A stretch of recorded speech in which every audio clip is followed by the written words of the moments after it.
Hello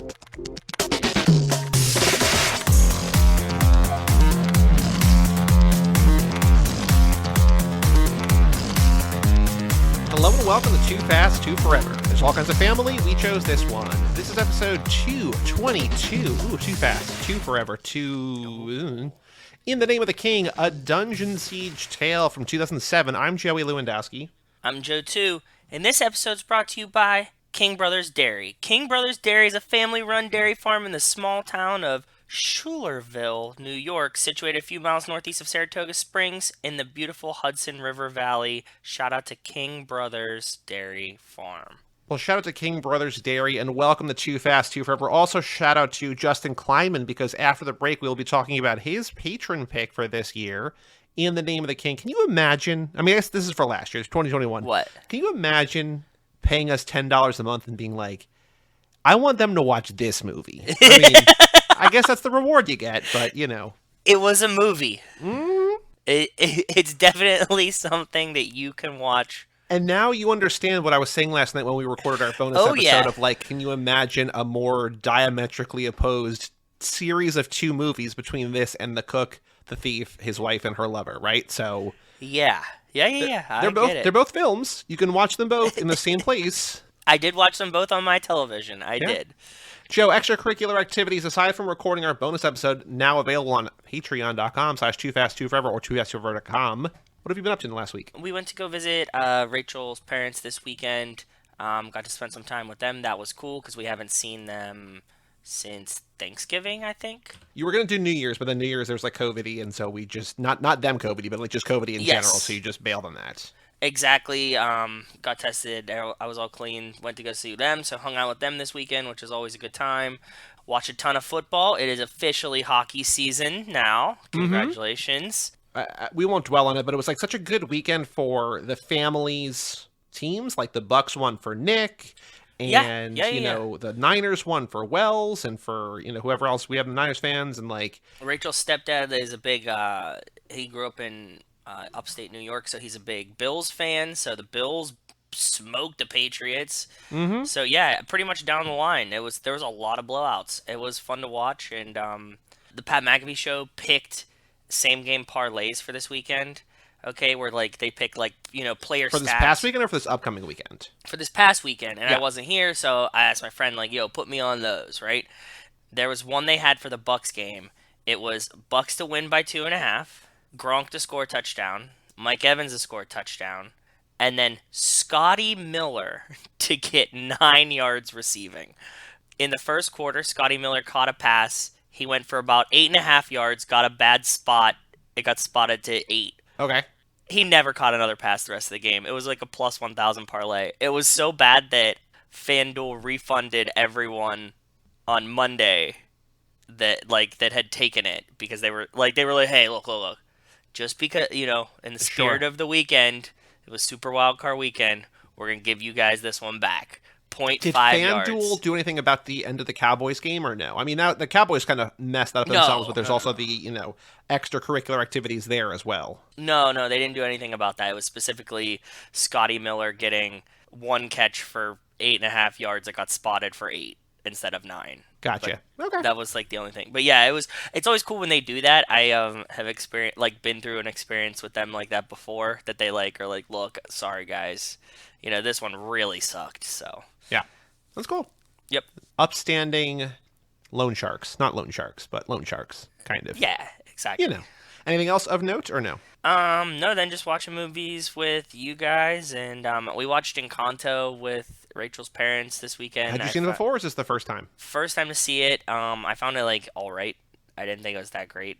It was good, but it was I think the music was lacking for me.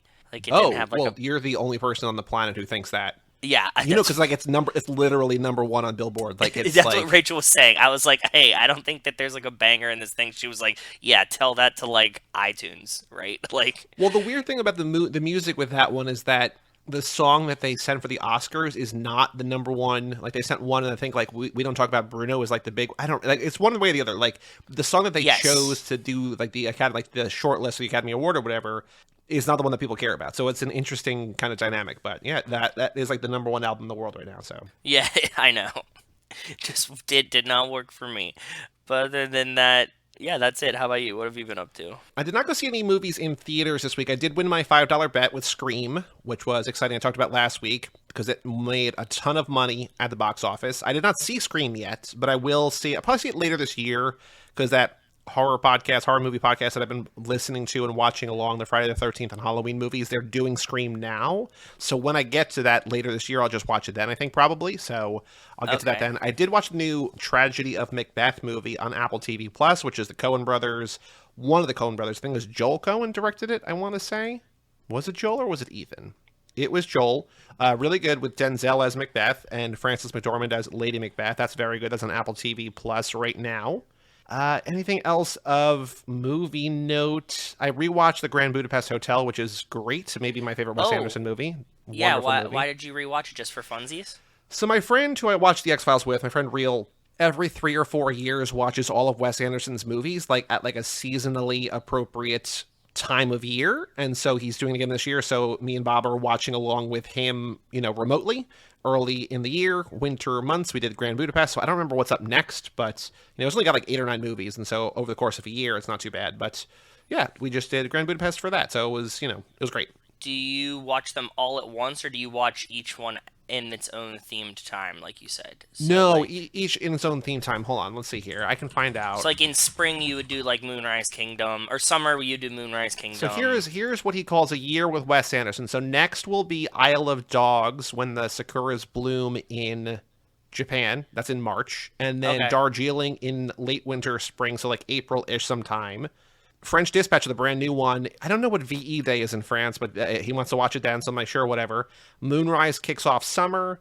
Bottle Rocket in midsummer, Life Aquatic at the end of summer, Rushmore for back to school, Fantastic Mr. Fox for Thanksgiving, and then Tenenbaum at the end of the year between Christmas and New Year's. So some specific, some kind of loosey-goosey time frames, but if you want to watch along a year with Wes Anderson, there you go, just listen back. But we started with Grand Budapest, which is, I need to see, because I've only seen some of these once, but I think Grand Budapest might be my favorite one of his, but, we'll see. I don't know. Yeah, that's cool. Was there anything else that I wanted to say? I started watching Yellow Jackets. I'm 2 episodes in. It's pretty good. Ooh, my sister's been talking about it. Yeah, you like it? I do like it. I want to see more of it. And then Bob and I are going to watch, because we watched I Know What You Did Last Summer remotely, because when he comes over to record a Lottery Pod episode, we either watch a little TV or whatever, just in between recording. And so we were watching that show on Amazon. We finished that. Pretty dumb finale. But we started Station 11 as well on HBO. I don't know what that is. That is the pandemic show that just ended that people were like raving about. Like that's definitely in the zeitgeist right now. That was the HBO Max series that just ended. So that pilot was really, really good. Yellow Jackets was good.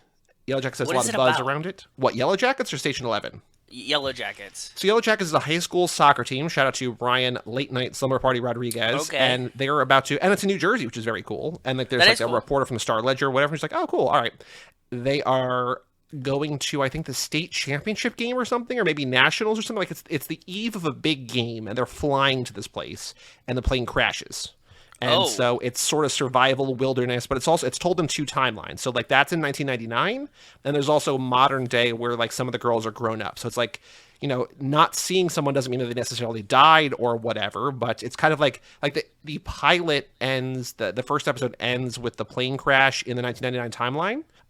That's not really a spoiler, because like that's what the show's about. Yeah. And then season 2 is like them starting to survive, but also modern day stuff as it's going along. But in modern day, there's like Melanie Linsky and Christina Ricci, who are great. Oh, cool. I think the only one I recognize from the old time is, I don't know if you watched the Santa Clarita Diet on Netflix. Did you see that show? I think Rachel would like that show a lot if you have not watched that.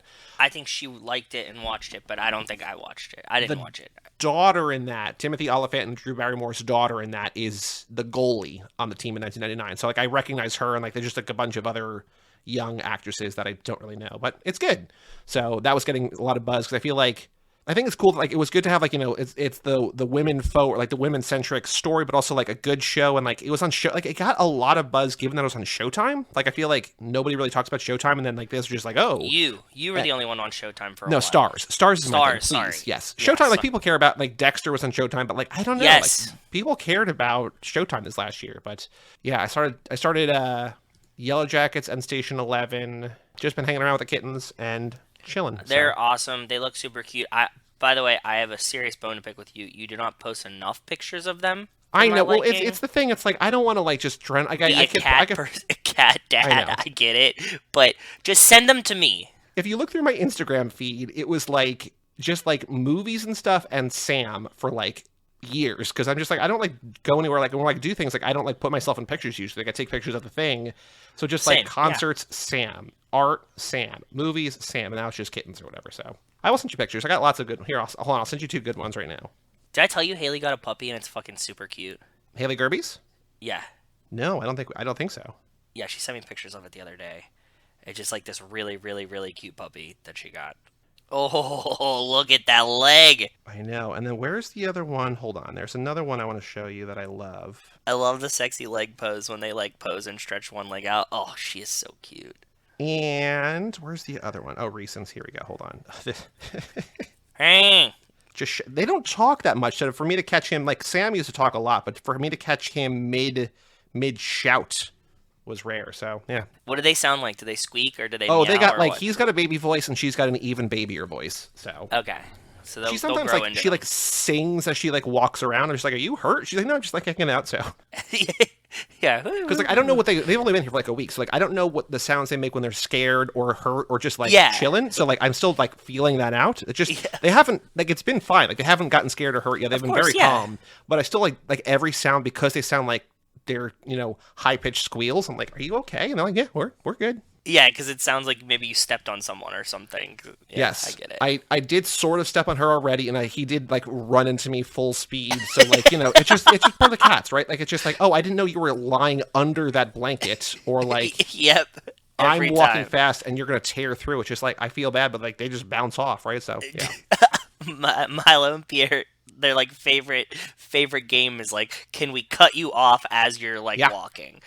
And then they trip me because I'm trying not to kick them, but they're cutting me off. And then they like look at you like, what are you doing, asshole? And you're like, you jumped off the couch, ran across the room to just cut me off going into the kitchen for no reason. But yeah. Okay. Well, enjoy. Send me more cat pictures. Thank you. I will. So that's that. I think that's all I've been up to. So we have a Patreon page, toofast2forever.com. Shout out to Cassie Wilson, Jake Freer, Ben Milliman, Nick Burris, Alex Ellen, and Justin Kleinman, and Brian Rodriguez of High School Slumber Party. Ooh. Haley Gerbies, Wes Hampton, Christian Larson, Jerry Robinson, Dan the Duke, Hayden, Renato DiDonato, Michael McGann, Lane Middleton, Lindsay Lewandowski, and Jessica Collins, a.k.a. Montez. It was good talking to her last night, by the way. Yes, very exciting. If you want to hear Montez, join the Patreon, our Cook, Thief, Wife, Lover episode featuring Montez. Which is a wild-ass movie, too, by the way. Yeah. Was really good. So the episode I think was good. It was always good to talk to Montez, and we talk about a movie that is hard to find but definitely worth the watch. So yeah, for sure. So thank you all for supporting us the $5 a month level or above. Again, if you have not gotten your pick in for this lap or for next year, please do so. Email in or just get in touch with us somehow. toofast2forever.com for all that stuff. We have an email address, family@cagesclub.me, and Joe. We have 4 things to read. To read. Opportune yeah, words. they're not emails. None are actually emails. Okay. All right, so we have 2 YouTube comments. First up, so this is not a negative one, I don't think. Maybe it's snarky, but it's like polite in a way. It's from Brian Brown. Ooh, he's actually in a Steelers t-shirt, which is very cool in his little picture. Oh, okay. Comment on the Hollywood Nights, which is another one of the ones where it's like, ooh. Oh, this yeah? is, oh, actually, speaking of, by the way, another stream of Racer Trash this past weekend. They did chapter 3 of 4. So I think they have one more stream. I'm guessing it's going to be this weekend. They have not announced it yet. So if you're listening on Patreon, check it out at twitch.tv/RacerXTrash. The reason I bring it up is because they did a 2-lane blacktop one, which was great, which I was telling you that has some Speed Racer in it and also some Tokyo Drift in it. They had 2 Fast and Furious beatdowns, which are like short little compilations, which were great.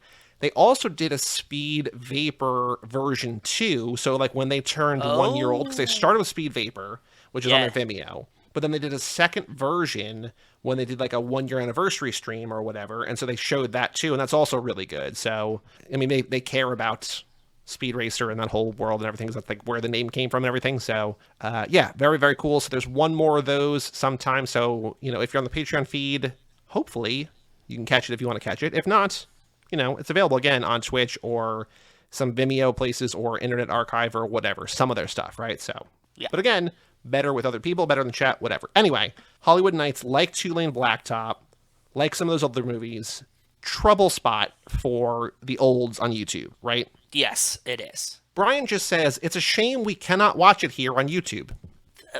Yeah, it is, Brian. I'm sorry about that. It's not a shame. It's not. This was one of the better of the comments. Like, I'm like, it might be him just being like, what a waste of a video in like a polite way, but at least he was polite about it, right? So yeah, no motor mouths from Brian. We respect you. Thank you, Brian. Oh, I do call. I've been calling my kittens motor mouth sometimes because kittens have like really crazy purr, like they purr like a lot and loudly, so they're like little motor mouths. They are little motor.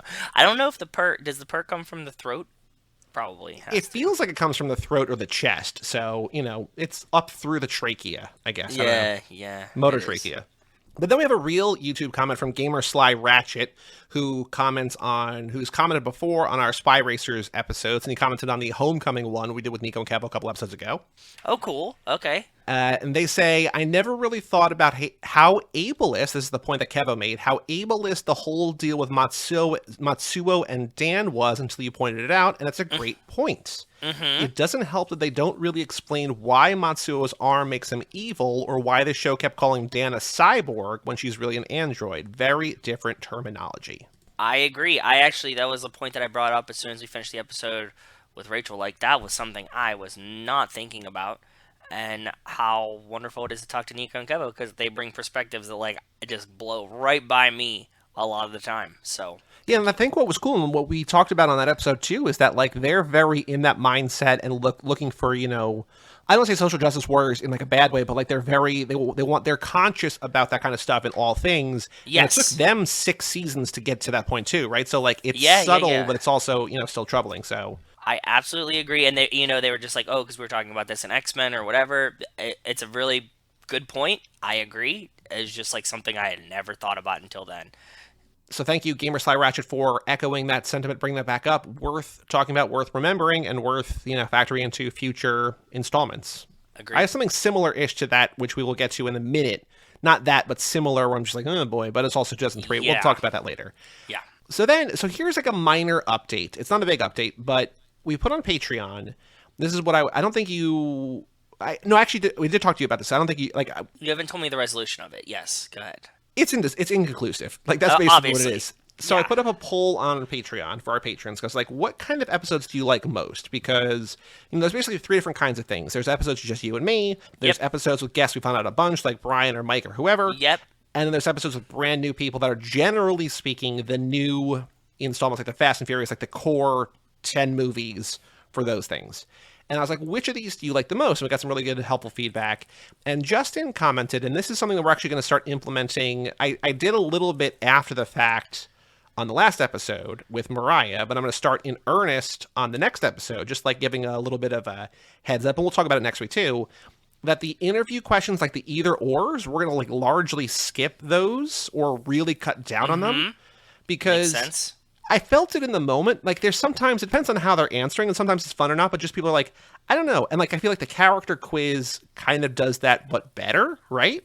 Yep. And so the other thing is, I was saying to you that, like, the fun ones, the ones that we love the most were, like, what does food all over the place mean, and what does no niece to niece mean? But, like, we kind of get the same answers now. And that's not, like, a reflection on our guests. It's just, like, we kind of tap that well. Yeah. It makes sense. So we're going to do some of those, and then if we do another lap where the same guest is on for all the movies, we will ask them those questions over the course of the 9 or 10 episodes. But for now, we're going to skip those, move the character quiz up, so a slightly different format, just to keep things fresh, because again, we're 200-something episodes into this.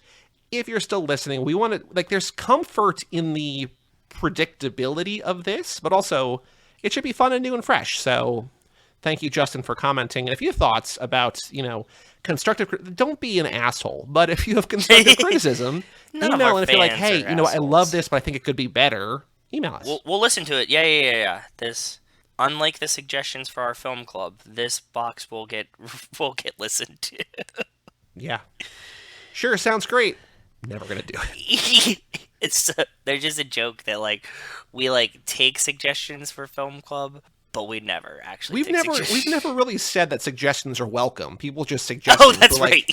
Yeah, okay. Yeah, that's right. We've never said suggestions are welcome, so people give them, and we're just like, yeah, wow, looks Cool. interesting. Thanks, man. Yeah. And the last thing to read, I asked him to email us in, and he didn't because he's lazy. But Wes messaged us about Tej's Louis Vuitton truck, which we talked about the last minute, right? So I copied it from Facebook because I'm just like, we got to talk about this. He did not email it Yes. in. But Go says, ahead. by the way, I'm listening to the new episode. I don't know the make and model of the Louis Vuitton truck, but I can confirm, I think from his Entertainment Weekly podcast interview, that truck was made for the movie and Luda bought it afterwards and drove it around Atlanta for a while before he got tired of dealing with how conspicuous it was. So That is really cool, and I'm glad that my guess was close. yeah, we were saying that either it's Tej is in the movie or like maybe it's Ludacris's in real life, and it wasn't, but it became his in real life. So Yeah, we were just a little the bit fact that it off. was made for the movie is crazy. But I guess that's Louis Vuitton being like, hey, can we just pay you a lot of money to like put No, this? I don't think Louis Vuitton had anything to do with it. I think that was Really? just yeah. Okay. Don't you remember like of the time like all the like Dapper Dan No. stuff where there'd be okay, You're so talking to somebody who does not give a shit about cars and definitely didn't give a shit about cars in just three. it wasn't it's not car culture, it's Who's like Dapper hip hop Dan? culture. Dapper Dan was like this guy that made like he would make like Louis Vuitton basketballs and stuff. Like he would take like you know what I Gotcha. mean? Okay, yep. So like in all these like all these rappers would have like Louis Vuitton like jerseys, but Louis Vuitton never made like basketball jerseys, right? There was like guys that would like find old bags Right. that were like ripped or cut at garage sales and then like repurpose them into stuff like this. Gotcha. So Okay. because that was of the time, I think that somebody just printed a wrap for a truck that was Louis Vuitton print because that was very cool and in vogue at the time. But it had nothing to do with like I'm sure the Louis Vuitton would have been like, "What the fuck are you doing?" Like cease and desist, right? Like that's not their speed. Did you see at CES this year there was I think BMW unveiled a car that it's wrapped in e-ink that can change colors from like white to black? No, that's fucking awesome though. Yeah, it's really cool. So It's an e-ink too, so it doesn't require any like constant power, nope. right? Yeah, It's it's just like, like it's like the Kindle screen stuff. Yeah. it's like on off switch. Like you Yeah. just press it and it does it once and like okay, cool. That's Yeah. really cool. I like that a lot. Yeah, it's very cool. That was one of the cool things from the show. That's all the emails. If you want to email in family@cageclub.me, we had great Twitter yesterday. People talking All about over the place. Yeah. all over things, quote tweeting a lot of stuff. So check out at Too Scream. Fast, Too Forever on there. Joe, on the streets, news about the Fast and Furious. Anything you've seen in the last week? Yeah, again, adjacent. I watched something that I tweeted about that The Rock was on the Peyton Manning broadcast of Monday Night Football for the playoff games, and it kind of wasn't great. No, there was some news I saw that he unveiled something. What did he show off? His fucking T-Rex head that he has. That Oh, he he has bought. dinosaurs. He's got bones or whatever, right? Yeah. Yeah, he's got a T-Rex head in his office right behind him. Well, you remember like that. I think that's just like synonymous with the network because Nicolas Cage bought a Yeah. T-Rex head that was stolen. And he had to give it back. Yes, that's right. Poor Nick Cage. I do remember this now. Yeah.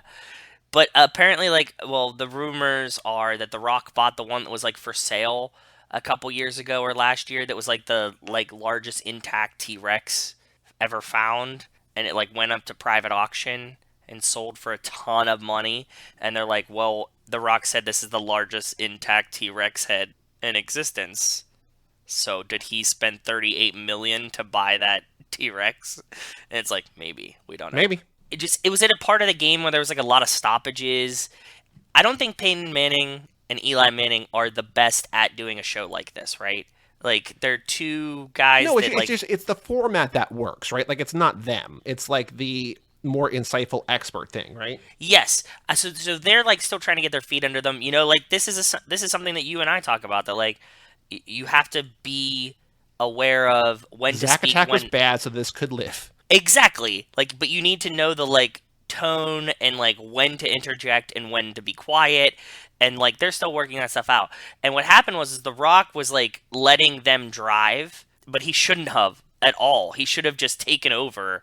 Like they had Pat McAfee on once and like Pat was just like, "Okay, what do you guys think about this?" and just like started interviewing them and it worked. And The Rock should have done that, but being polite, he didn't. Right. And he was like waiting for them to ask him about stuff, and so it came off like It came off kind of bland. The Rock is always awesome. He was pitching Black Adam, which was cool. He was like, "Oh man, after that play, I'm gonna need a swig of Terramana tequila," and like took one out of the ball. So like he was obviously being The Rock and charming and stuff. It just didn't work as great as I wanted it to be. And but yeah, that's the Fast and Furious news, if you can call it that, that I saw this week. Well, I have one thing. It's apparently now a new recurring segment that it's just coincidental 2 weeks in a row, but my boss got a press release email to him today, and I saw Fast and Furious in the title. I'm like, what? But Justin Lin lists his LA penthouse up for sale. Fast and Furious 10 director's LA penthouse. So it's just like the Realtors of the Furious? I guess so. Located in the thriving LA Arts District, originally constructed in 1925 as the West Coast headquarters of Nabisco, was converted to a live-work community in 2007. Do you notice something really cool in this? Lin, I have not looked at the pictures yet. Lin has used the penthouse as an office for production company with his residence above. It's now for sale at $10 million. Is that Han's bike in the picture? Yeah, it's the one that Giselle is riding in the beginning of what, like 7? Maybe no 6. No, she's dead in 7. Yeah, she's dead, and she's dead by 7, so 6. It's cool. It's kind of minimal. Yeah, like you get this for $10 million. Like the roof is really cool. Yeah, but like remember Tyrese's house was what? Was $3 million? Yeah, it was like way doper too. I mean, it was a goofy size and kind of like a house, a row house. But like this is $7 million. So this is like double that. Yeah, is it that this is like a warehouse apartment?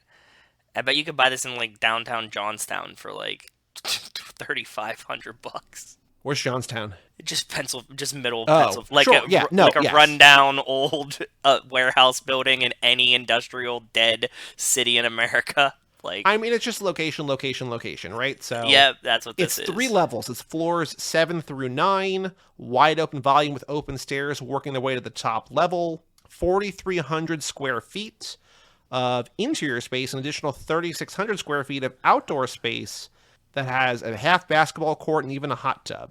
That's cool. It's cool. I was Joe, hold on. What? Will this change your mind? There's been a recent resurgence for LA's downtown and arts district with a new Whole Foods. Ooh, you didn't know that Whole Foods is nearby.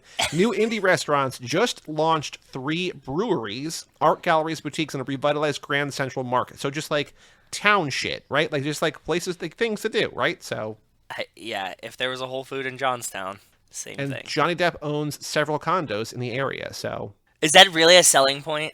A group of savvy celebrities also had their eye on the neighborhood, such as Johnny Depp, who owns several condos in the area. If your selling point is Johnny Depp, that's not great. Down bad. Yeah, not top tier. That's 2 episodes in a row that we have someone very firmly tied to the franchise selling a beautiful place to live. So who will be available next week? I don't know. Yeah, I'm excited to see whose house we can creep on next week.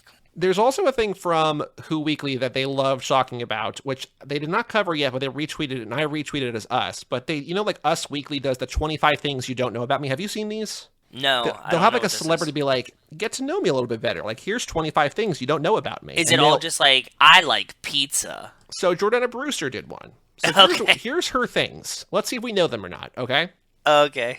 Getting personal. Jordana Brewster's been working in Hollywood since she was a teenager and stars in the super successful Fast and Furious film franchise. But there are still some things fans do not know about her. Ooh, so Us Weekly asked her to divulge 25 fun facts about herself, from her secret talents and her favorite meal to her typical weekend plans and her pet peeve. Okay. My absolute favorite place, number 1, my absolute favorite place to vacation is Rio de Janeiro, Brazil. God. Wonder why. Number 2, I love the author Virginia Woolf. Okay. Number 3, my favorite book by her is Orlando, a biography. She split one fact into 2. She's already down bad. So there's these 25 things where the celebrities do it, and there's other ones where it's like 10 things you don't know, or like get to know like the star of this new TV show, and like that's where just like some writers like troll someone's social media and be like, they hung out with Charlie D'Amelio for a weekend last year. Just like you just saw a picture of them together. Like that doesn't mean anything, right? So like they're both terrible. But yes, you're catching on already. Good job. No, but I'm saying like if like 1 is this is my favorite author, and 100%. 3 is this is my favorite book by that author, that you're stretching. Okay. Yep. Number 4, The Never-Ending Story was the first movie I ever saw. It was 1984. Okay. Number 5, I have a best friend. They know who they are. She's talking about her boyfriend or her fiance, whoever. That was lame. Okay. Number 6, I don't hate social media. I actually think it's a good way to connect with people. Number 7, my last meal on Earth would have to be cacio e pepe pasta. Oh, cacio e pepe. Number 8, I'm a dog person. Okay. Number 9, my favorite way to spend a weekend is entertaining. Oh, she has big Giada energy, right? Yeah, you're not wrong. Number 10, my other favorite way of chilling out is quietly with friends and family, usually with a rum drink in my hand. So we know, actually, here, hold on, we gotta do the quiz for her and see if she gets a Mia. So, what's your favorite drink of choice? I would say something rum.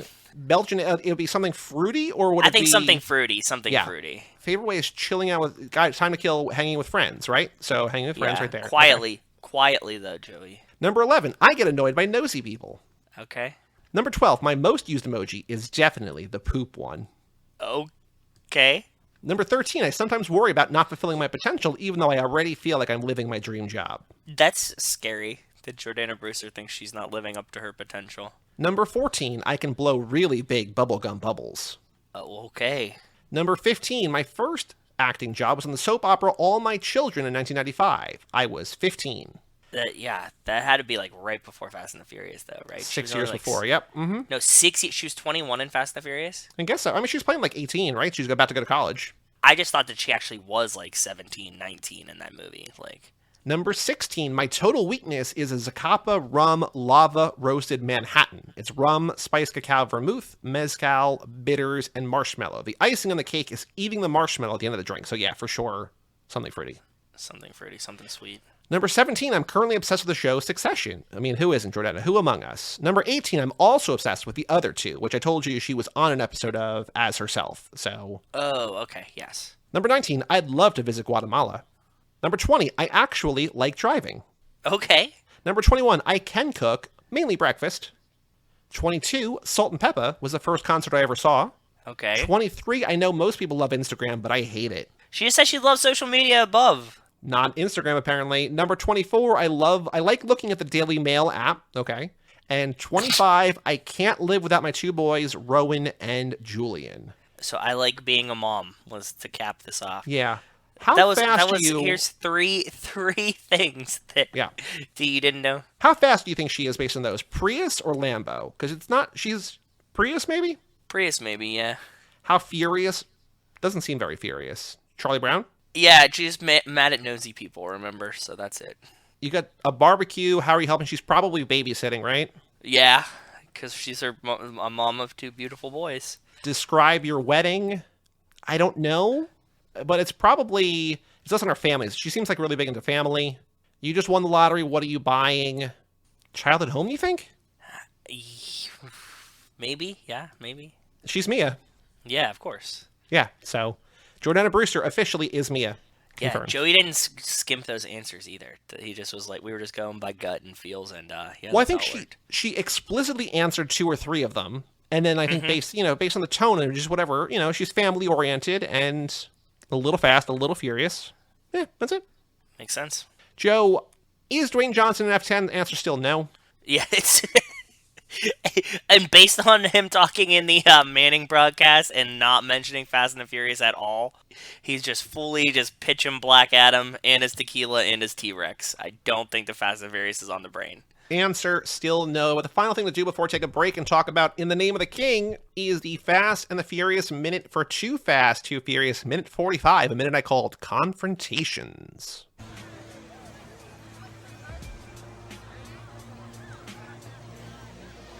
Ellos se fueron para atrás. ¿Dónde se fueron? Elian and Fidel. ¿Qué pasa, Jota? Hey, man, I clean your windshield for you. What are you doing, man? Uno, tres, cuatro, fondo, taco. Everything overstanding, homie. Me gusta chocha. Kiss my ass, putos. Shit. Let's go.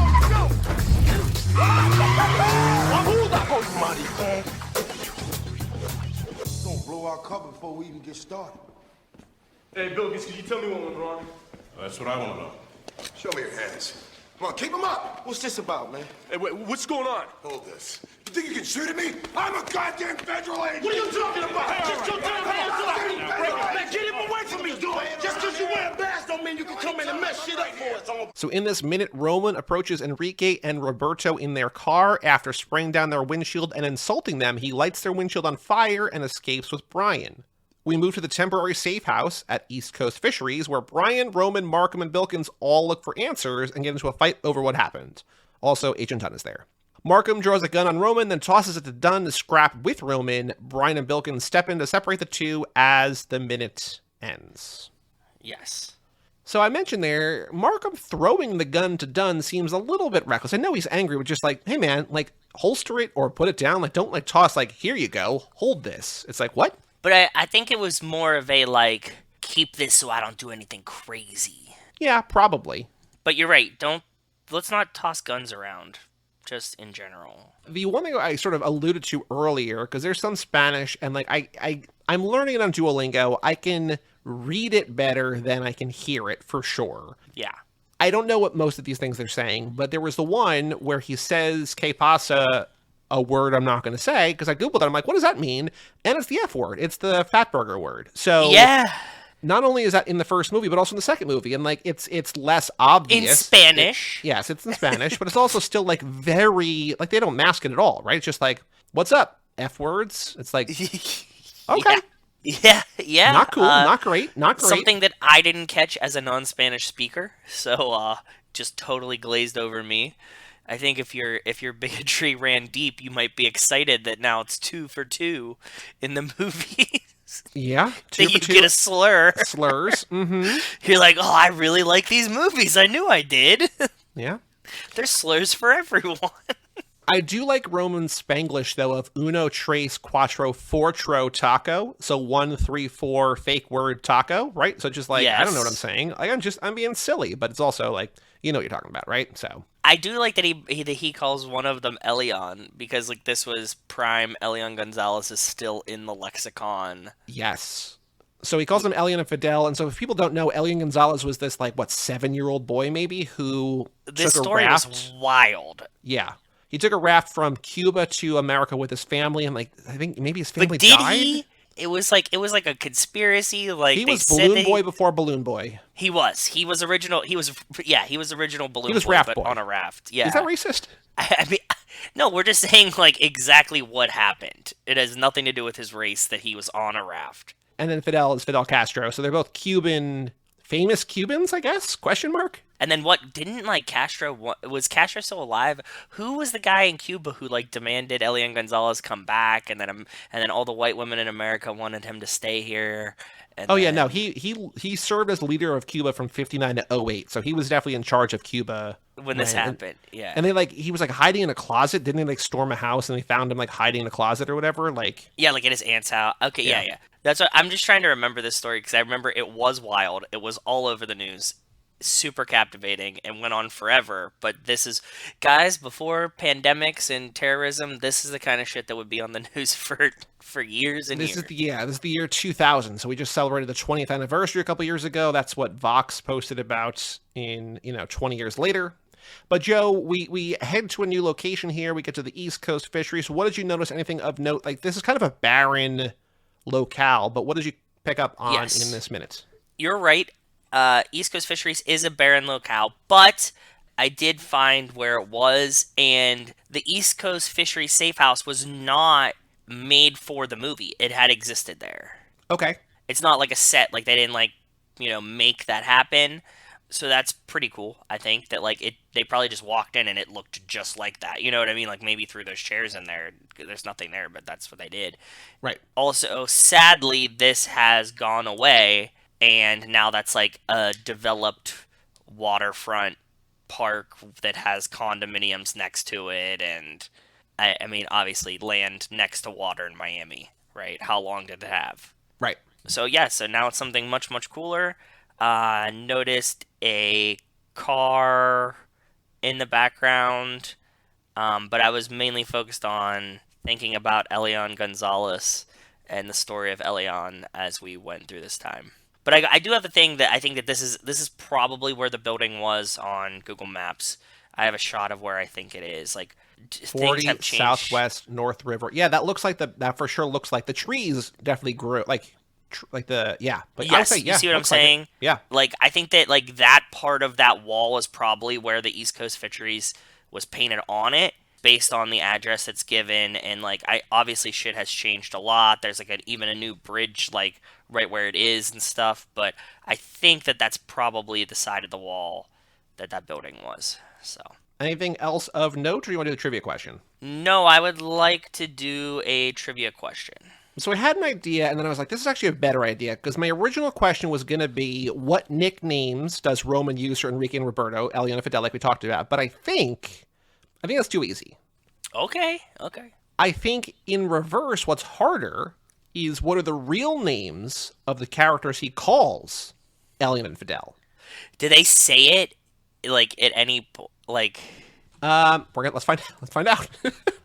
Like, not in this minute. They haven't said it. So they showed up in minute 28 with the Fonz. Monica Fuentes says, Roberto, Enrique, I need pictures of the drivers, license plates, their cars, anything else you can find. Entiendes, gracias. And Roberto says, vamos. Okay. So yeah, okay. So one line in the movie so far where their names are dropped, but it's in universe. We know their names, and it's been mentioned in the movie. I think it's fair. I think it's hard. Unless you want to just do no, I don't mind it. It's just it's like it's not a question for this minute. Get what I'm saying? If you do it your way. What's a better question for this minute? Like I don't have one. It would be East Coast Fisheries, I guess. But I think that's equally like that's more applicable to this minute. I think it applies to this minute because he calls them Elian and Fidel in this minute. Okay, that's fair. It doesn't bother me. I was just like, they don't say Enrique, but also nobody's watching this movie and taking the quiz minute by minute. Because this is a minute, like, when you go to a new location, there's outside shots, there's inside shots, there's conflict, there's confrontation, and, like, I can't think of a better question. I don't think. I think that you're right. I agree with you. Go ahead. So we got Roberto and Enrique. Give me 3 more pairs of names. Oh, can this be a pick 2? Somehow? Pick, like, the 2 correct ones? I wonder how Google... I can do that. I don't know. Answer key. Okay, yeah, we can do that. Which... So we have 4 names. You have to pick the right 2, and you can get a half a point type situation? I have no idea how Google's going to do that, so however it does it, it does it. Okay, that works for Enrique, me. Roberto. What else? 2 more names. Paulo. Antonio? Antonio's great. Okay, cool. Rafael, Ivan, Carlos. Oh, yeah. Rafael is good, too. Rafael. That's kind of like Roberto. And what was the one you just said that I said was great? Antonio. We'll do 5. What are the real characters' names for who Roman calls Elian and Fidel? Pick 2. Antonio, Enrique, Paulo, Rafael, Roberto. That somehow feels so much worse than it started out being. That's why I love it. Yeah, that devolved into a really hard question really quick. I wonder if it's multiple choice. Maybe... What? Check boxes. Pick 2. Okay, yeah, I changed it from multiple choice to a check boxes. So we'll see. I don't know. We'll take the quiz soon probably because we're almost at minute 50. So there has to be a way to do it because, like, this is a common thing in, like, grade school teacher. Oh yeah, I'm sure Google can do it. I just don't know how to do it in real time. So we'll figure it out. But minute 45 confrontations. We now have 48 questions on the minute. Very exciting. Yeah. We're almost halfway through the movie, kind of. Are we? 106 minutes. So. Okay. Doesn't feel like we're halfway through. It feels like we're at the end of the first third. Okay. Yeah. Does that make sense? Well, we got, they're in with, I guess they really haven't really started with Carter yet, right? They went to his house. But, like, they just got recruited, right? Like, they're not really, he's like, this is what I want you to do. Like, they haven't really started doing the work for him yet. Yep. They've just been hanging out. So. Yep. All right, Joe, let's take a break and let us come back and let's talk about In the Name of the King, a Dungeon Siege Tale.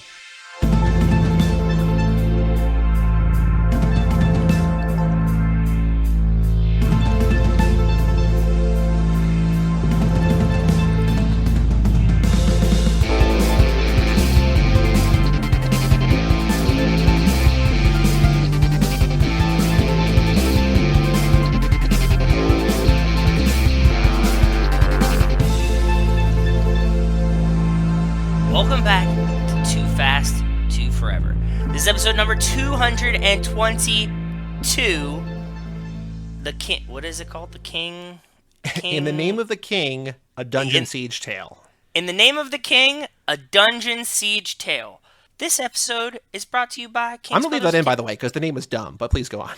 Okay, yeah, because you said the name of the movie we were watching, and I was like, what is this movie about? And then you also said the full name of it last night, and I was trying to go through the cook, the thief, the wife, and we got some wordy titles recently. That's true. Yes, that's very true. Okay.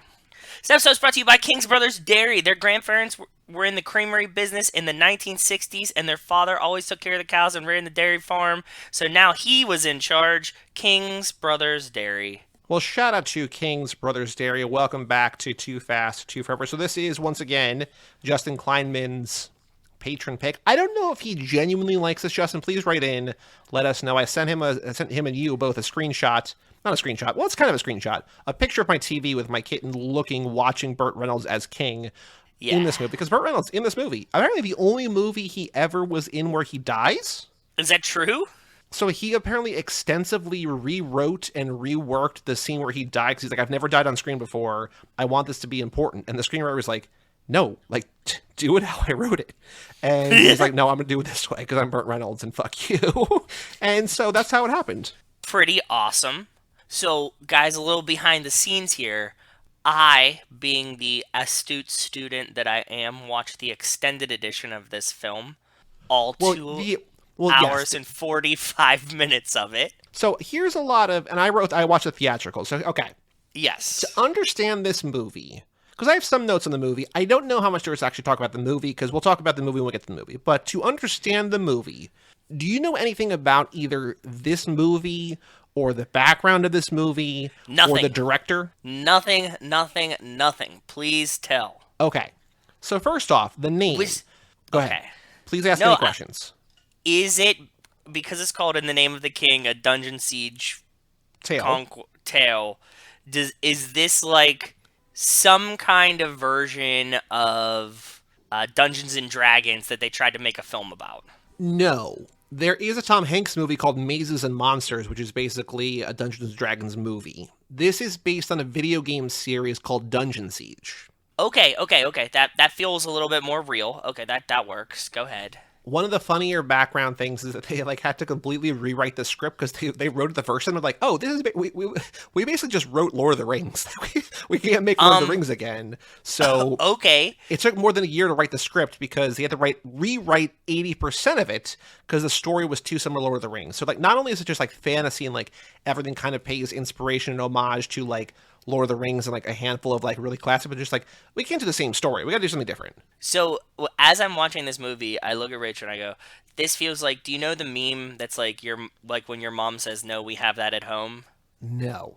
Okay, there's a meme that's you're like, "Hey, can we get McDonald's?" and it's the McDonald's you have at home and your mom. Oh yes. Okay, mm-hmm. So I said this was hey, Mom, can we watch Lord of the Rings? And she's like, no, you have Lord of the Rings at home, and this is what you get. This is the generic version of it that somebody bought. Yeah. Also, in terms of the CGI, which we'll talk to when we get to that, production of that, believe it or not, was convoluted and problematic. They had the director to fire several different providers who outsourced their work to cheaper, lower quality studios. So just keep that in mind. So just whatever. Okay. It's very obvious. So this is directed by a man named Uwe Boll. UWE space BOLL. Uwe Boll. He's German. Yeah. Okay. And he's known for adapting video game movies or making video game franchises, video games themselves into movies. Okay. He did 9 of them. Okay? 9 separate video game movies. Yes. The worst one, which is considered one of the worst movies ever made, not just worst video game movies, but worst movies ever made, is 2005's Alone in the Dark, which is a game that I grew up on, that I loved. I never saw this movie, but he made this movie, and just before this one, he made Alone in the Dark, which people are just this movie is atrocious. So he's just, they're critical failures, they're commercial failures, they lose money. As time goes on, he retires from filmmaking in 2016, and I'm going to go into more detail. I copied a lot of the interesting stuff from his Wikipedia. This episode is going to be about the movie, but also about Uwe Boll. Okay. So he retires in 2016 from filmmaking to become a restaurateur with his wife, and then returned to filmmaking in 2020. So he's back making movies again, in case you're worried. He's made House of the Dead, Alone in the Dark, Blood Rain, multiple ones of that. This movie, a movie called Postal, which I'll get into more, and Far Cry, which I did not know was a movie. I know it's a video game series. I did not know that they made it into a movie, which I guess tells you all you need to know. I feel like I saw the movie poster for that, but okay. So in September 2010, he made a movie called Auschwitz about the concentration camp. Posted the trailer on YouTube. He plays an SS gas chamber guard, and there are scenes in the trailer of brutalizing and killing inmates.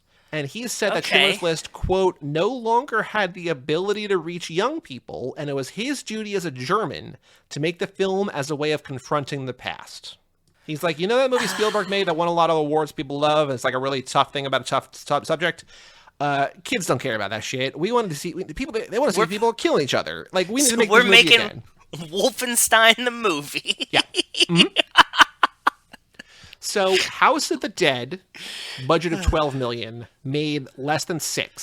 Perfect. Alone in the Dark, $20 million budget, made $5 million. Okay. Blood Rain, made for $25 million budget, made $2.5 million. This movie, hold on. This movie, In the Name of the King, do you want to guess what the budget was for this movie?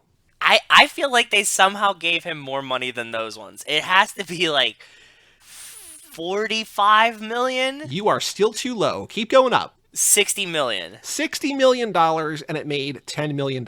This was overwhelmingly lost $50 million, this movie. Joey, how the fuck can we fail up like this? The trick here is be German, because they said in the DVD commentary, they're like, how?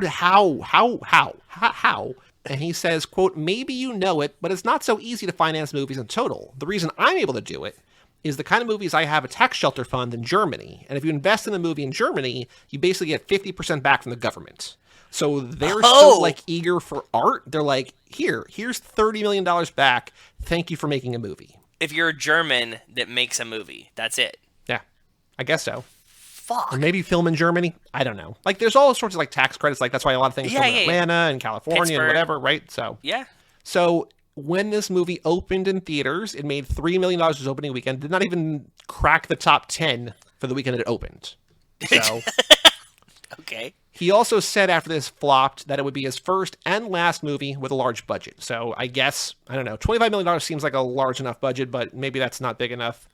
4% on Rotten Tomatoes, 15 on Metacritic. Time listed this as one of their 10 worst video game movies. It's one of the 100 worst films of the 2000s, according to Rotten Tomatoes. Nominated for 5 Razzies, including Worst Picture, Worst Screenplay, Worst Supporting Actor for Burt Reynolds, and Worst Supporting Actress for Lily Sobieski. And Uwe Boll won Worst Director at the Razzies. I'm not a huge fan of the Razzies, but just putting that in context there. Yeah. Would it surprise you to learn, in spite of all that, he filmed 2 sequels to this movie? Not one, but there are 2 more in the Name of the King. There's In the Name of the King 2, Two Worlds, which came out 4 years later, starring Dolph Lundgren. And then 3 years after that, in 2014, he directed In the Name of the King 3, The Last Mission, which starred Dominic Purcell, the brother in Prison Break. That is not as surprising to me because Rachel told me today, because when I didn't realize I was watching the extended edition and I was 2 hours into the movie, I said, there's no way this movie finishes here. Please, God, tell me they made sequels. And she said, yes, there's 2 more of them. Yep. And I said, 2 more? That's very interesting. She goes, yes, but also none of these characters are in either of those movies. Yep. And I was like, that does not make any sense. How do you make continuations of this without it even being about Jason Statham? But apparently they did. So the version I watched, the one that's in theaters, is 2 hours and 7 minutes long. The one that you watched is just about 2:40. Yeah. The DVD that came out first in April of 2008 did not have that long one. The first DVD to come out was just the theatrical. And then 8 months later, they put out the Blu-ray, which had the extended edition. Yeah. And they made $14 million on the home release, which is, it made more money on DVD than it did in theaters, which is how things used to work back in like Blockbuster days. But in modern times, that's not how things go. And especially not now, but like, this is not that old of a movie, like, 15 years or whatever. It should not make more money at home than it did in the theaters, but yet that's what happened. Who can say why? Yeah, I was going to say, were people like, oh, I heard this is really bad, let's watch it, or what? I don't know. How did this get made covered it? So I watched it for that, I think. I don't know. But so this is the second time I've seen this movie. I have a better question. I know that, like, there's how did this get made? This is why did this get made? I think he just wants to, like, I think there's something, I don't have an answer for this, but I think there's something like, he knows that these video games have a built-in audience. And they're hungry for good, like any content that's good about the things they love. And I think the thinking is, if you put together the right thing, it's like, oh, 20 million people already, played this game and love this game. They're going to go see the movie too. Like, even if only half of them, that's still 10 million people, my movie's going to make $100 million. Or, you know what I mean? Like, I think the thinking is that, I don't know. If it's not that, I don't know. I guess that kind of makes sense, but I mean, this is just fucking Lord of the Rings. It's like shitty Lord of the Rings. That's what this is. I've never played Dungeon Siege. I don't know. So, the version you watched is not the complete version, though. I don't know if this ever came out, but he said there's a 3-hour version with more scenes of character development. So that exists somewhere, maybe on his hard drive. I think that's mostly what I watched, I think. You watched a 3-hour version. I mean, it was at 240. Like, it was a lot of character development. So hold on. Hold on. The director's cut is 242. I think there's even a longer one. I think there's like 20 more minutes of character development in some version that maybe wasn't ever released. Okay. Back to Uwe Boll. So he, in 2006, told his critics to put up or shut up, and his production company put out a press release that said he'll challenge his 5 harshest critics to a 10-round boxing match. He also was like, hey, Quentin Tarantino, Roger Avery, if you guys want to fight, I'll fight you too. Okay. 5 people apparently came forward. They dubbed the event Raging Bull, like his last name, instead of Raging Bull, Raging Bull. Put together this like pay-per-view event. He fought and beat all 5 people because he's like a boxer, like he's an athlete. He's not a filmmaker. He's like an athlete, so he beat the shit out of these 5 people or whatever. I also looked up because I thought I remembered, and it is right that at Fantastic Fest they used to do this. I don't know if they still do it, and now things are virtual. Who knows? But they used to do this thing called Fantastic Debates, where they would like do like 2 sides of an argument. They'd be like, for instance, be like, the Fast and Furious is the greatest film franchise that ever exists. And like somebody would give like, like a debate club, right? It's like 90 seconds of like, this is why it is. And the other person's like, fuck you, it's wrong, you're wrong, this is why it sucks. And then after they beat both their thing, they box for 3 minutes. And then they would box after the debate. Okay. They do a round of debate, then they box, and they do another round of debate, and they box, and they do another round of debate, and they box. Uwe Boll boxed Tim League, the former CEO and founder of the Draft House. So, you know, that's on YouTube. If you want to watch him boxing Tim League, it exists. You can watch that. Okay. So in 2008, after this movie comes out, I don't think because of this movie, but probably didn't help, The Guardian, UK published The Guardian, ran an article claiming that he had promised to retire if an online petition received 1 million signatures. From boxing or filmmaking? From filmmaking. Okay. Important distinction. Yeah. In May of that year, a month later, Stride Gum said they would give each signer a digital coupon for a pack of gum if they reached 1 million signatures in the next week. Why did Stride Gum want a piece of this? I don't know. I think probably just Why promotion. are they hating on Uwe Boll? I don't know. But then later, they're like, hey, were you really going to retire? Because like it reached like 350,000. So it was like a lot of people, but like it was way short of 1 million, right? And that was after like 6 years. And they're like, would you ever have retired? He's like, no, it took too long. He's like, they even got sponsored by that gum factory. I felt like if it's 3 years later, forget it. I also felt like people signed numerous petitions numerous times. So it's only like 150,000 people actually. He's acknowledging that there's 150,000 people in the world who hate me so much they never want to see me make a film again. Yeah. Fuck those people though. I'm not going to retire. I'm not going anywhere. It's pretty badass. We're not fucking leaving. No. The show goes on. So this is the best part of the story. So he does retire, like I said. He retires from filmmaking in 2016, become a restaurateur because he loves fine dining. So he's a boxer. He loves fine dining. He says he visited 120 Michelin star restaurants in 10 years. He even has a short video series online with restaurant reviews. So like this guy just loves this stuff, right? Okay, cool. I respect it. That's cool. He opened a restaurant, the Bauhaus restaurant in Vancouver, because he's like, there's not enough German food here. I'm going to open a German restaurant in here. He hired this guy, Stefan Hartmann, as an executive chef. He's a Michelin star chef for a restaurant he has in Berlin. He got replaced by other guys. The irony, people love his restaurants. He gets rave reviews. He's a great restaurateur. Oh, so okay, I was expecting this to be like a big flop, but it's No. the reverse. It's the other way around. Okay. The restaurant is number 37 on Canada's 100 Best Restaurants list from 2016. It was in the world's 50 Best Restaurant Discovery series in 2017, one of only 3 Canadian restaurants to be included. They asked him about this. He said, quote, "It's interesting, right? I had to open up a restaurant to get good reviews." This dude's a fucking G. Yeah. Okay. He's opened other restaurants. He's open, other places. He keeps hiring Michelin star chefs. So, like, he knows what he's doing there. And clearly, I mean, his movies don't make money, but, like, he keeps getting to make movies. And I know it's like, the middling white guy failing upwards. Like, I understand that. But it's also, like, there's something, terrible filmmaker. But there's something fascinating about his, like, persistence and his, like, ability to just keep on doing the thing. Keep on trucking. He's not getting down about it. He just keeps making flop movie after flop movie. He's like, you guys gonna keep doing this, I'm down. I would think, and I don't know, I would guess the fact that, like, maybe he might just be likable. I don't know. Even worse, he's just like an actual gangster, like a German gangster. The movies are just a front to, like, launder money. And, like, the restaurant is actually what he cared about. Yeah. Like a fucking, like, Hatchet, or what's the movie that Christopher Moltisanti makes in Oh Soprano? yeah, I think it's Hatchet. Cleaver. Hatchet. Cleaver. Yeah. Yeah, exactly. Like he's just out here making Cleaver, and that's what's happening. So the thing I mentioned earlier about Postal, there's this video game called Postal, which is like one of the worst games ever made, and then he made this into a movie.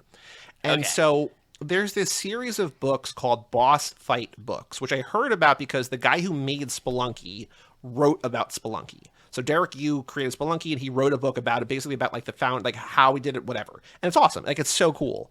But usually what the series is, it's like writers or people who like love games, like just pick, like, each book is about a different game. And so I had read a couple. I read one about NBA Jam. I read one about Spelunky. I read one about Metal Gear. Okay. And I read this one about Postal. And the Postal one is interesting because it's split into 2 halves. They have a guy talked to the creators of the video game, who were these like real right-wing assholes, like just like monstrous people who are terrible. And then they have Nathan Rabin, formerly of the AV Club, go talk to Uwe Boll, and like it's just like a completely different tone. Just like, this guy's like wacky, like he knows he's making a terrible movie, but like whatever. So like Postal is this thing that like this terrible game that is like hyper violent and like just wanted to like start shit. They're like, we just want to like fuck up the status quo. And the Uwe Boll's like, yeah, let's make it into a movie. It's like, no, wait, what? No, hold on, what? So okay. Does he like video games? Or do they just bring him? Right? Like, there's no way to not. He must just sit around and play video games and eat at Michelin star restaurants. That's fucking living the dream over here. Seems like a good life. Yeah. The only other trivia I want to say is that during production, he sponsored a charity visit to the set. Guests got to see behind the scenes work, and proceeds were donated to a children's hospital. So again, like, just a cool, like, hey, we're raising money for this hospital. Come, donate, come check out the set. We're making this movie. Ray Liotta, furious about this. He's like, this is stupid. I don't want to do this. What are we doing here? And he would talk about how, quote, crazy it was and how crazy Boll was for letting so many people on the set after this happened. So, like, sweethearted, good idea, but like also it's a closed set, like you're making a movie, like let actors do their thing. It's just like I don't think he understands that, like the intricacies of like making I don't know. Yeah, of actually making a film. I think that maybe he understands it too much. Maybe. He's just like, what would really piss Ray Liotta off if we just had like 35 children waltz through this movie today. Sure. And Ray Liotta's like, what the fuck? He's like, told you, look at Ray. He's so irritated. I acted in fucking Goodfellas, and now here I am floating around. And Uwe Boll is just over there like, who's the real gangster? Yeah. That's what I wanted. Yeah. We're watching this because of Jason Statham. He plays a farmer named Farmer. We'll talk about that. Yeah. Kevin Costner was offered that role, but Costner said he wasn't interested because he didn't want to do an action film, like a big-scale action film, and instead he did Mr. Brooks. And he's like, apparently, Uwe Boll says Kevin Costner's like, hey, don't do this movie, direct Mr. Brooks. And Uwe Boll's like, no, I don't want to do that movie. So, who knows? Weird. I don't know. Who knows if that's true or not? This might just be him making shit up. I don't know.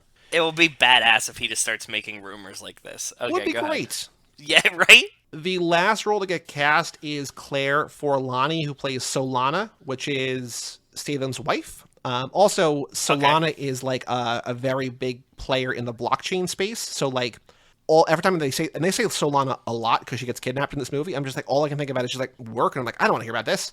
So yeah, Solana, now a blockchain thing. I would love to hear that they were named after this character. Probably not. Who knows? But reason I bring it up, because her role had been offered to Jessica Alba and Jessica Biel, who understandably turned it down, because why the fuck? Why would you? Yeah, so, exactly.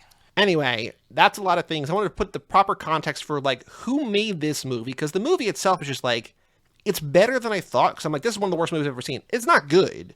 It's better than I thought. It's just like, I don't know. It's just, again, home version of Lord of the Rings. But what did you think about In the Name of the King, A Dungeon Siege Tale? I was watching the extended edition, and there's definitely lots of it that you need to cut out. So the story felt convoluted for a very long time. I just didn't know what was happening. Did you feel the same way? Well, so I guess it depends on what level of understanding you want, because like if you need to know like the whole, like, if you want to know why a scene is happening, there's probably gonna be questions. But basically there's these bad guys, Statham's wife gets kidnapped, his son gets killed, and he has to go get her back. Yeah. That's like, it's very simple. But if you're like, why are we following these characters, what's going on here, I don't know, I can't tell you that. But the actual like through line, I get that. I think it's pretty straightforward. Why other things are happening, I got no idea. Yeah, that makes sense. I think the biggest issue with the movie, maybe not an issue, I don't know, but like everybody you see is exactly what you think they're going to be. Like, of course, Ray Liotta is like villainous. And of course, Matthew Lillard is like kind of like snaky and weaselly. And like Statham's our hero, and Burt Reynolds is the king. And like, surprise, he's also Statham's father. It's like, yeah, like I get it. Like I've seen movies before. Yeah, exactly. Was there anything about this movie that you liked? I liked how kitschy it was, and like how it felt like they were into it. Like Ray Liotta is really trying to make a movie in this. I don't think he understands how bad this movie is turning out as he's doing it. Yeah, because it's weird, but it's not weird in like an interesting way. It's weird in like a why what? Exactly. Yeah. So it's weird to see these actors be like, okay, like we're trying, and you're like, but you shouldn't. Just stop. Yeah. Apparently Statham was injured while making the movie. He had an injured tendon in his foot, so like when he's running around the movie, he's like limping the entire time. So something to keep an eye on if he ever watches again, which I'm guessing you're probably not going to, but in case you do. I'm kind of curious about the next ones, to be honest. Like, how do you keep going with this? Well, let's see here. I'm going to look and see what the ratings of the next two are. I can't imagine they're better, but also, you know, this has a pretty freaking low... Well, no, they're all they're all 1.5 out of 5 on Letterboxd, so... Yeah, not very good. No. Let's talk about the family element, because... It starts with the family barbecue. Like, it starts with family. There's a lot of family in it, so... Statham is a farmer named Farmer. He's hanging out with, what's his name, who plays Hellboy, Ron Perlman. He's got his wife and his kid, and he's got a wonderful home life. The kid's like, why doesn't Dad have a name?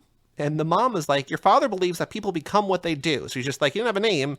He's a farmer, so we're going to call him Farmer. And the kid's like, yeah, makes sense. It's like, oh, okay, sure. Yeah, and he's like, did he ever have a name? And he's like, nope, parents died, didn't name him. He was boy, then he was Farmer. Yeah.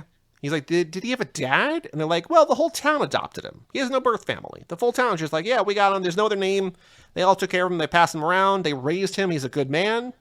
And so then later in the movie, when he meets up with, there's like this like prophecy or this rumor or whatever that the king, like there's this like, you know, illegitimate son or who knows what or whatever. But like Farmer is the king's son. So like when Burt Reynolds dies from his battle wounds, Statham becomes king. So I don't know, in the name of the king, I don't know if it's for Burt Reynolds. I don't know if it's for Statham, because like Statham ends this movie as a king. So yeah. Yeah, it's for Farmer for sure. We are farmers. Dun dun dun dun dun dun dun. Yes. I think the issue, like Lord of the Rings does magic well. This does magic really shitty. Yeah, the Ray Liotta, I get to talk through orcs. And them using the fuzzy vision that he sees out of the orc is completely unnecessary. In this movie, they call the Krug, Krug. Okay. They're basically like putties from Power Rangers. It's putties and orcs mixed together. Like, they suck. They're just like grunts. They're just like, you know, brutish and strong or whatever. But they're like, when they attack the town in the beginning, they're like, oh my God, like, they're using weapons. They're wearing armor. Like, they've upped their game. Like, we don't know how it is. And like, it's because Ray Liotta is becoming this powerful wizard, and like stealing powers from people, right? He's helping Lily Sobieski develop her powers and then kind of like sucks them out of her like he's like a Death Eater or Dream Eater, right? A Death Eater, right? Yeah. And he's just like absorbing her power. She's like, I don't want this. What are we doing? Yeah, because her dad is like another magician. That's a weird way to do it, but sure. The magic does lead to a scene that I cannot believe I forgot, but as soon as I saw it happen, I'm like, oh yeah, I remember this. But at the end, there's a sword fight where they're just dueling with their minds. Yes, while talking. Yeah. And I'm like, I don't know if it's good, but like I've never seen this before because where else would you see it? But I'm like, I kind of like this. That part I did. Yeah, I see it. I think it's cool. And I feel like that has happened before. That whole sequence right there felt very Matrixy. Sure. With like that and then leading into like then the books and all that situation. And he's like, and here's the Matrix part. And and just turned it on. It was like, that's what we're doing now. Yeah, like I can't say that anything in this movie is really probably original. Like we said, like they rewrote 80% of the script because like, oh, we made Lord of the Rings again. Oops. The music feels like it's just from other things. Like it just. Oh, I'm glad you brought up the music. It's like, it does feel like it's from other things, and I think that really the way that like I can describe it is it feels like it's music that you get made for a daytime TV movie. Sure, yeah. It's like we got like $75 for you to find temp tracks online. Go nuts, but like don't go too nuts. Yeah, exactly. Like none of it feels like that good. No. Well, it's not bad, but it just feels like it doesn't belong in this movie. It's like that's what I'm saying. Yeah. Yeah. Like it is music. The music isn't like inherently bad if it was just on its own. It just doesn't fit. Like they found something they were like, that's close enough, I guess, right? Yeah. Like that's kind of what we were going for, and they just stopped. When you make real movies, other movies, when people make movies, they put like a temp track in, and they're like, this is the mood we're going for, and then sometimes like that just like sticks around or like whatever, because people are just like, oh, that's how I that's how I envision the scene, that's how I feel the scene now, so like they just have to make do or whatever. But like it's you put a temp track in because you're like, okay, like we can't afford this Beatles song, but like this is the song that we want to do, or like it's something that sounds like this, right? And then they actually do the thing. But this feels like, oh yeah, like we'll just stick with that. It's like, well, that's not what we. Okay, but they did that. But they did that with like the clip art version of the songs, right? Yeah. Like I just watched the episode of Seinfeld today where George has you like the picture where it's him with the beach photo, right? And then like he brings it to the Photoshop guy and he like erases the boss, the dad, yeah, and then he erases George and he draws him back in as like a cartoon. Just like it's like kind of like that. It's just like yeah, it's a man, but it's not. It doesn't fit what's going on here. So exactly. What's worse than the music, though, I think, is that main action scene that's halfway through. That's probably 15 minutes long, or maybe longer in your version. I don't know. Yeah, which one is it? Tell me which. Is it after like the sword tree fight fairies? In the woods. After the tree fairies. Okay. It's just where they're like battling each other with swords and like nothing's happening. It's just like clank, clank, clank, clank, clank, clank, clank. The part with the ninjas. Yeah. Okay. Yeah. Because there's tree ninjas and there's tree fairies. Yeah, it's the scene where Burt Reynolds is there on horseback, and that's the battle where he gets wounded because it's just like everybody in the movie, like Matthew Lillard has his Krugs, and like Ray Liotta is like commanding them from afar and whatever. I think that might have been 25 minutes in my version. It's a long time. It's a very long time. I mean, like maybe it just felt like that, and I'm exaggerating, but it's very, very long. I watched this movie in 2 sittings, not really because I needed to pace myself, just because I watched half of it Monday and half yesterday. And I was like, I paused it in the middle of that and I came back and I'm still like, oh, I still got a lot of this scene. Okay, cool. Did you notice that the farmer's son, did you notice what his name was? No. What was his name? Zeph. Oh, yes. I turned. So the reason I didn't like put 2 and 2 together is because I was watching this with subtitles. I'm like, maybe if I watch with subtitles, because it's in English, I'll pay more attention to it, right? And his name is easy to drift out of, for sure, because it's a lot of action. There's very long action scenes. I was drifting in and out, for sure. But it's spelled Zeph, so in my head, I wasn't thinking Zac Efron, I was just thinking Zeph. I'm like, oh yeah, that's just a kid's name. So I'm like, this kid looks familiar, and then like he's not credited on Letterboxd. I'm like, why not? It's like, oh, because he dies like 8 minutes into the movie. Yeah, but he's Zeph, so I was excited about He's that. Still acting. Like, he's in 56 things. He's still around. The kid? Yeah. He was in We Bought a Zoo and Push and Under the Dome and Daybreak, and this year he's going to be in The Hill and the Jeffrey Dahmer story, and he was in 50 States of Fright a couple years ago. Like, he's still Under the Dome. I guess he was one of the stars of Under the Dome, Captain Jake and the Neverland Pirates. Like, yeah, he's still working. Like, that kid stuck around. It's crazy. The one general that is there that, like, is almost getting stomped by the orc and then doesn't. Did you recognize who this guy was?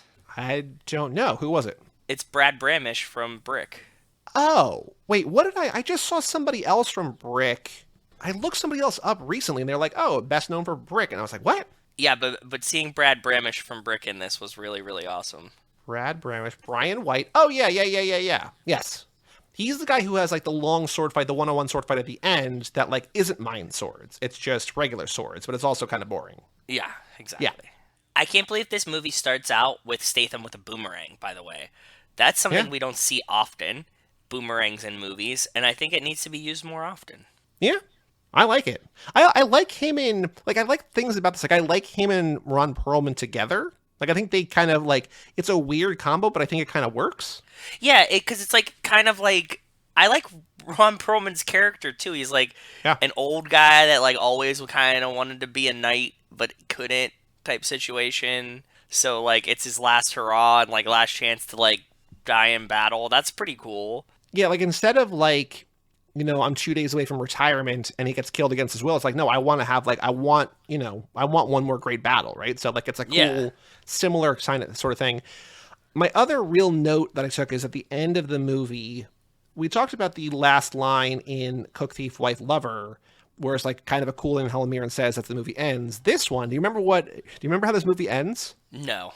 So at the end, Statham kills Leota, and when he does, all the Krug die too, because he's been like mind controlling them. So it's kind of just like in Matrix Revolutions, not the new one, but the third one from a while ago, when Neo like sacrifices himself, all the machines die. Because it's just like, oh, like the war is over. Not the machines don't die, but they just leave. It's just like, oh, the battle's over. Like we didn't do anything, but like the battle's over because of something else somewhere else, right? Yeah. So here, it's just like, oh, we killed Ray Liotta, the Krug die, I guess we won. So then he's with his wife, and they're like sort of dancing, sort of like holding each other. And he goes, this is literally the last line of the movie. There's something I've always wanted to tell you. Oh my god, yes, I remember now. Go ahead. I love you. Yeah, because I looked at Rachel and go, what the fuck? They were married. They had a child. And it's not like it's a joke from earlier. No. Like that's a running bit. It's just like, hey, you know, I got something I always want to tell you. Like, it feels like the kind of moment where she's like, hey, guess what? I'm pregnant or whatever. Like, it's like, it feels like that kind of like, again, not that that's better, but it feels like that kind of moment. And he just goes, there's something I've always wanted to tell you. I love you. Yeah, cool. Thanks, bud. Yeah. like, I can't believe you never said this before. Like, they seemed like they were in a good relationship. It wasn't like it was like torn or like weird. You know what I mean? So. No, they seem like wildly in love. Like, it seems like a great relationship. Yeah, he like it spends the whole movie trying to like get her back, whether she's the queen or not. You know, like yeah. This movie is not streaming for free anywhere. I cannot recommend that you pay to see it. But I think like Redline, the one that Alex made us watch, not the animated one, but the bad one, the quote-unquote bad one, I'm glad that we watched it because I think the story of the filmmaker, remember, because that one was just like, what is this guy on? Yeah. This is just like, oh, okay, like people need to know about Uwe Boll. People don't need to see his movies. But I think knowing about him and knowing that like this guy exists and he's like synonymous with like bad movies that are critical and commercial failures. And great restaurants. Yeah. And like I think the biggest sin this movie makes is like it wastes Statham. Like he's like a great performer and a great action guy and like there's nothing here. Statham is the only one that seems like, I can't tell if it's his character or him, but he's the only one that seems skeptical of the movie. Yeah. His character seems kind of skeptical, but like he also seems like he's in the movie going like, I don't think this is going to turn out too good. Like just like looking around. And you know, it's that exact disposition that winds up making him king of all kings, right? So, yeah, and he's awesome. Joe, do you want to watch the trailer for this film? I think it's time to watch the trailer for this movie. So this trailer, posted by Uwe Boll Raw. I don't know if this is his account or a fan account. This channel is everything Uwe Boll, from movie trailers to political commentaries. Having financed, produced, and directed over 35 feature films, Uwe's body of work has continuously proven to be as controversial as it is diversely creative. This is Uwe Boll Raw. I don't know if I want to know his political takes. I would guess I don't know. I don't think he'd be like alt-right. I think he would just be like, he's not on the spectrum. He's somewhere else entirely. He's just like, we should disband the government or something. He's like, man, okay, yeah. Yeah, okay, fair. Yeah, that makes sense. Like, we should solve all conflict by boxing. Yeah. Okay, I mean, I'm ready whenever you are. He's not wrong. That would be a great society to live in. Just box your way at everything, right? So. No, yeah, if you're the Rock, sure. If you're Uwe Boll. Yeah, like, not if you're me. Right. Like, okay. So this is posted by Uwe Boll Raw, In the Name of the King official trailer, 700,000 views. 3, 2, 1, play. I put it in theater mode because I want to get the full viewing of this. Yeah. I love, that it's does not take up the full screen. It's widescreen in a bigger widescreen. Yes. Our entire scouting party. Sacrilege. I believe it was Elian. He has fallen into madness. Like, I like Ray Liotta in things, but, like, seeing Ray Liotta in a movie recently, it's just like, this is probably not going to be good. Yeah. I like Ray Liotta, too. When it started with him, I was like, oh, God. Elian is raising armies. Vast. They make this movie seem like it should be Lord of the Ringsy. Yeah, I think that's what they're going for. Also, like, Lily Sobieski, I think maybe just, like, the type of character, the way that, like, her makeup is, like, reminded me of Kristen Stewart. I'm like, that would have been better. Which one is she? The tree elf? The tree fairy? No, or she's the one... The princess daughter. Yes. Okay. King called upon you to face death. Tonight we dress our wounds. That was a pretty badass speech, to be honest. Jason Statham killed it right there. Yeah, like, this is a good trailer. Yeah, this movie looks like it would actually be a lot of fun. And people are like, oh my god, I love those games. Oh, it's got a 4 on Rotten Tomatoes. Maybe we're not going to go see that movie. Yeah. There is, when Burt Reynolds dies in that scene, I don't know if this is a thing that he wrote or not, but it reminded me of the Uncle Kamada quote, where he's like, for want of a hammer, the nail was lost or whatever, wanted the nail, blah, blah, blah. Yeah, when he talks about like the seaweed coming into the farmland, that thing. Yeah. It says, wisdom is our hammer, prudence will be our nail. When men build lives from honest toil, courage never fails. It's like, okay. And like I Googled that. I want to like get that quote so I can write it down. And it's just like if it links you to like people's like Facebook posts that have no likes, that people just like post because their status just like that quote like from Dungeon Siege. Just like, okay. That's also the same thing that Zeph says to Farmer. Like they have that moment in the beginning of the movie. Oh yeah, because he's like, how do you know that? It's just like, my father used to say it, or like it's like what? Yeah, you guys don't know each other. How what? Yeah. Letterboxd game. Mad Max Fury Road, one of the most popular films on Letterboxd, went up since last night when we did Cook, Thief, Wife, Lover. Has it made $1 million already? No. 993 though. We're getting very close. Maybe by the time we do the next pit stop. Okay. 993,000 people. In the Name of the King, a Dungeon Siege tale from 2007, directed by Uwe Boll, starring Jason Statham, Ray Liotta, and Lily Sobieski, has been seen by how many people? It can't be that many based on the... Well, maybe there's a revival. I don't know.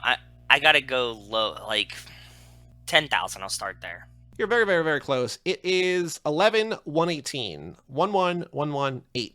Makes sense. Joe, out of those 11,000, how many have it in their top 4? Average rating of 1.5, like I said, most common a 1, then a half, then a 2, then a 1.5, for an average of 1.5. How many have it in their top 4? I think maybe 3, and that's because they love Uwe Boll, and the rest of their movies are going to be Uwe Boll movies. Your thinking is spot on, but your number is too high. Okay, 2. Still too high. 1.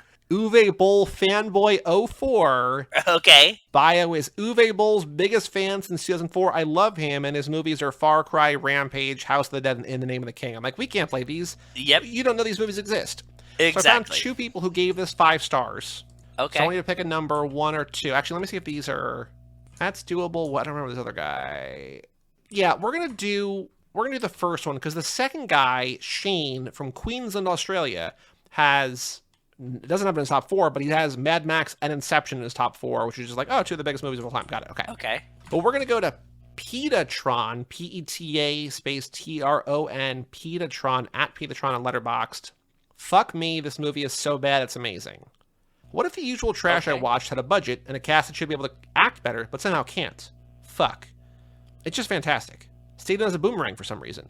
Yep. Lillard is so over the top, it's just brilliant. Fuck, everyone is so over the top. Except for Jonathan Rhys-Davies. He just seems at home. Ha! Is it too early to say that this is the best movie I might see all year? It's so bad it's art. She watched it a year ago, January 13th, 2021. 5 stars. Perfect. Almost exactly a year ago. Perfect. Also in Australia. Petatron also in Australia. So Australians ironically love this movie. So, again, not in her top 4 because she's not Uwe Boll superfan 04 or whatever. But in her top 4 are 4 movies from the 90s and 2000s. I would say, it's hard to say. One is objectively bad that she probably likes ironically. The other 3 I think are probably good. I think would be considered good.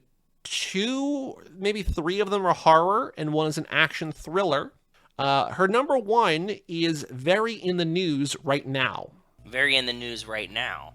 Is it The Matrix?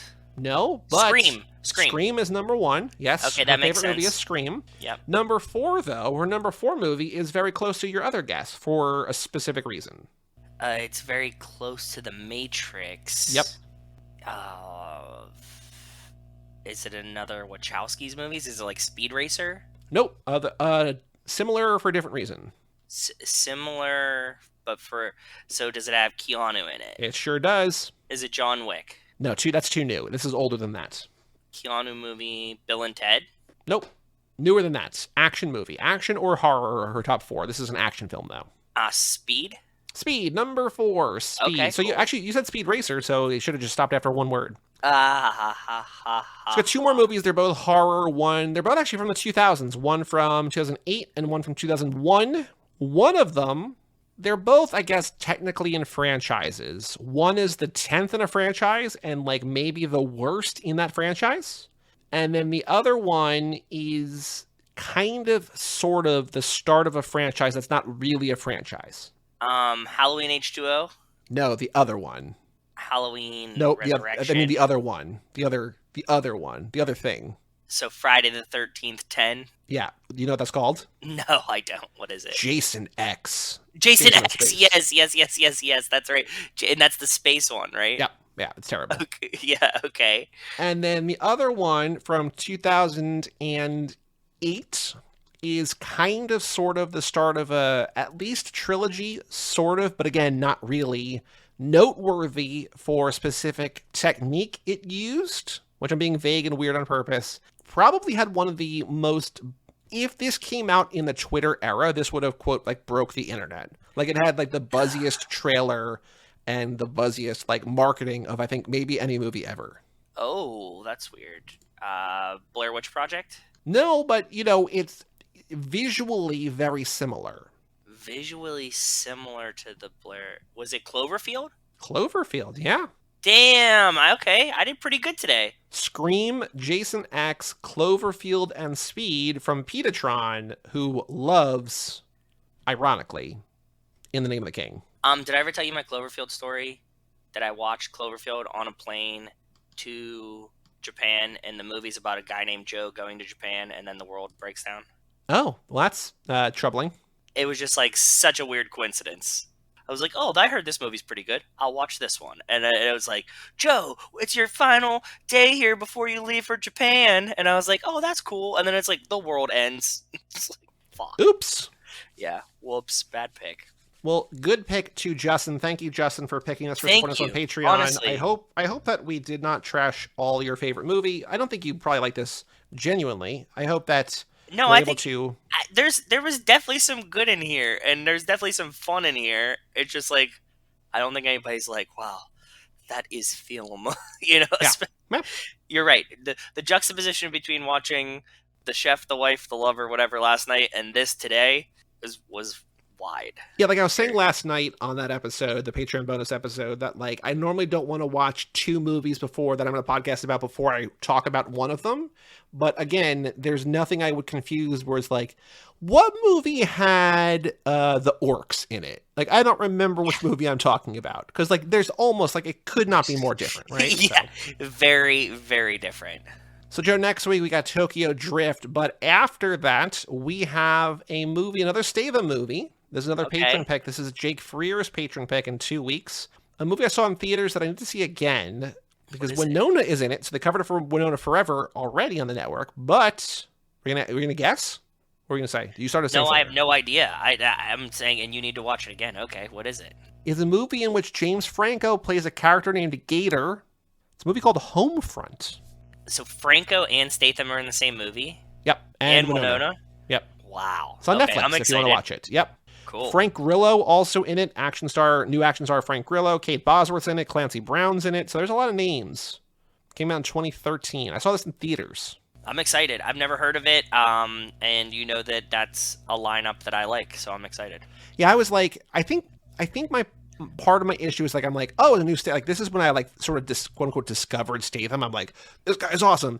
And then I'm like, Franco as Gator, that's great. And I was sort of like, but then when Winona Forever did it, they're like, we really like this movie. I was like, maybe I was wrong. So like, because I didn't love this movie when I saw it in theaters, but I'm looking forward to seeing it again because Lindsay and Rekka on Winona really liked it, especially for her performance. So I don't think I knew who she really was when I saw this in theaters. Like, I knew who she was, but like I didn't really, you know what I mean? So yeah, you weren't a huge fan. I get it.